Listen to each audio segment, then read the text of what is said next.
अस्सलाम वालेकुम ख़वातीन व हज़रात। आज 5 फरवरी 2021 है और पूरे मुल्क में यौम यकजहती कश्मीर बहुत ही ज़ोरों शोर से मनाया जा रहा है।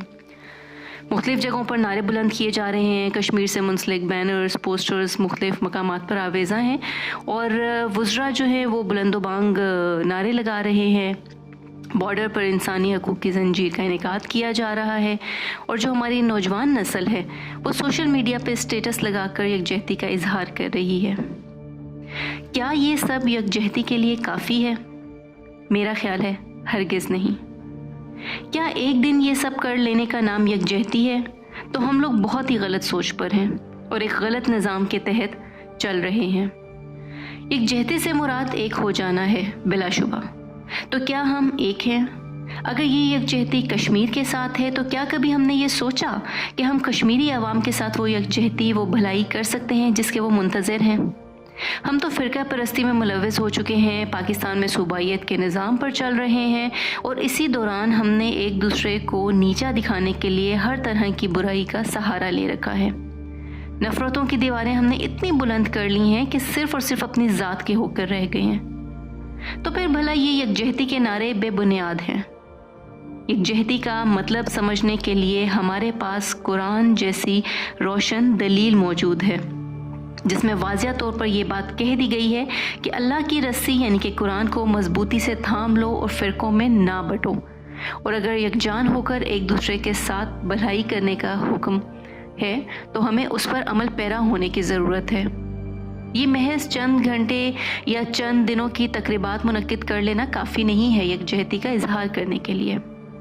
यकजान होने के लिए ऐसा निज़ाम नाफिज करना होगा जहाँ पर हम एक सोच को अमली तौर पर कर सकें। हाँ, अगर ये यकजहती कश्मीर के साथ है तो क्या कभी हमने ये सोचा कि ये बॉर्डर लाइन क्यों है? इस लाइन को हमने क्यों बिछा रखा है? इससे हटकर हम क्या कर सकते हैं और इसकी वजह से जो रुकावटें आ चुकी हैं उनका किस तरह से हम उनके असरात को ख़त्म कर सकते हैं? कभी नहीं सोचा। और यही वो बुनियादें हैं, यही वो पॉइंट्स हैं जिन पर हमें सोचने की ज़रूरत है और उसके मुताबिक मंसूबा बंदी करने की ज़रूरत है।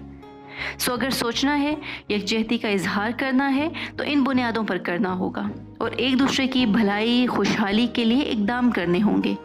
रोज़गार के मौक़े कैसे फ़राहम हो सकते हैं, इन बुनियादों पर सोचना होगा। इस तरह के प्रोग्राम मुनक्किद करना जहां फरवरी का महीना शुरू होते ही हमारे लोग जो हैं वो छुट्टी का इंतज़ार करने लगते हैं, इस तरह की तकरीबात 21वीं सदी में एक इंतहाई फ़जूल हरकत है। और ऐसा क्यों है? ऐसा इसलिए है कि आज की सदी में हमें दिन रात मेहनत से काम करते हुए अपना मुकाम पैदा करना है जिसकी अशद ज़रूरत है। और 2021 में अगर देखा जाए तो जुम्मा, हफ्ता, इतवार 3 छुट्टियां जब आती हैं तो ये हमारी इकॉनमी पे किस तरह से असरात मुरतब करेंगी, हमने नहीं सोचा। पाकिस्तान के अंदर यकजहती नहीं तो हम कश्मीरियों के साथ यकजहती का नारा कैसे लगा सकते हैं?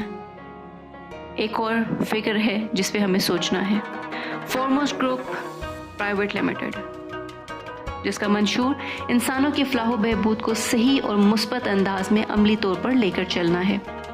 और मैं बहैसियत चेयरपर्सन फॉरमोस्ट हर तमाम कौम से अपील करती हूँ, ख़ास तौर पे वुज़रा को मुखातिब करते हुए कि खुदारा इस तरह की एक दिन की तातील के साथ तकरीबात मनाने से बेहतर है कि अगर कुछ करना है तो सही और मुस्बत बुनियादों पर कीजिए।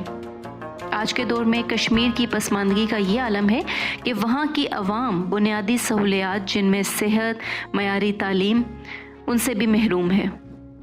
इंटरनेट की फैसिलिटी की बात कीजिए। आज के दौर में कश्मीर जैसा इलाका इंतहाई पसमानदगी का शिकार है।